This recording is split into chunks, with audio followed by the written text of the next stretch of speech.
పచ్చని దారి, the green path. షీతు పెళ్లయి నగరానికి వచ్చినప్పుడు అంతా అద్భుతంగా అనిపించింది. ఎత్తైన భవనాలు, మెరిసే లైట్లు, వేగంగా వెళ్లే కార్లు. ఆమె గ్రామంలా కాకుండా ఇది ఒక కొత్త ప్రపంచం. ఆమె భర్త కార్తిక్ పక్కన నిలబడి ఆశ్చర్యంతో చూసింది. ఆమె కాలనీలో సీతు అందరికంటే భిన్నంగా ఉండేది. ఎప్పుడూ చుడీదార్లోనో లేదా హాఫ్ శారీలోనో కనిపిస్తుంది. అందరూ ప్లాస్టిక్ వస్తువులతో నిండి ఉంటే సీతు తన డాబాపై చిన్న కూరగాయల తోటను పెంచడం మొదలుపెట్టింది.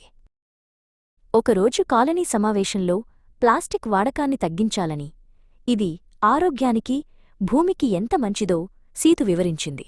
నగరంలో ఇదంతా కష్టమే సీతూ, ఇక్కడ పొలాలు లేవు కదా అని పక్కనే ఉన్న సుధమ్మ నవ్వి సందేహాన్ని వ్యక్తం చేసింది. సరే, అయితే మీరందరూ వచ్చి చూడండి అంది సీతు. ఆమె గ్రామంలో ప్రతి సంవత్సరం జరిగే పెద్ద పండుగకు కొందరు స్నేహితులను, కాలనీ సభ్యులను తీసుకువెళ్లాలని నిర్ణయించుకుంది. కార్తిక్ ఆమె ప్రణాళికకు పూర్తిగా మద్దతు ఇచ్చాడు. కొద్ది రోజుల్లోనే షీతు తన అతిథులను గ్రామానికి తీసుకువెళ్ళింది. పచ్చని కొబ్బరితోటలు, పండ్ల చెట్లు, పొలాలను చూసి నగరవాసులంతా ఆశ్చర్యపోయారు. సుధమ్మ ఈ ప్రశాంతతను చూసి మాట రాలేకపోయింది.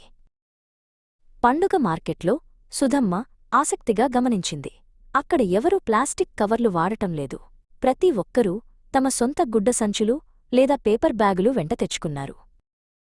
కార్తిక్ కూడా ఆశ్చర్యపోయాడు. దాదాపు ప్రతి ఇంటి ముందు ప్రాథమిక కూరగాయలు పెంచే చిన్నపాటి తోట ఉంది. వారికి కావలసినవి వెంటనే అక్కడినుంచే తెచ్చుకుంటున్నారు, అది పూర్తిగా తాజావి. గ్రామం నుండి తిరిగి వచ్చాక షీతు చూపిన విధానం సుధమ్మ మనసులో నాటుకుపోయింది. ఆమె ప్లాస్టిక్ సంచులను తీసేసి బాల్కనీలో చిన్నపాటి టమాటా మొక్కలను నాటడం ప్రారంభించింది. నెమ్మదిగా కాలనీలో చాలామంది షీతు పద్ధతులను ప్రయత్నించారు. ప్లాస్టిక్ తగ్గించడం, ఇంట్లో పండించడం వల్ల తాము ఆరోగ్యంగా, సంతోషంగా ఉన్నామని వారు త్వరలోనే గ్రహించారు. తదుపరి కాలనీ మీటింగ్లో సుధమ్మ లేచి నిలబడింది. సీతూ, ఆ రోజు నవ్వినందుకు మమ్మల్ని క్షమించు. నువ్వు చూపించిన దారి ఎంత బాగుందో ఇప్పుడర్థమైంది.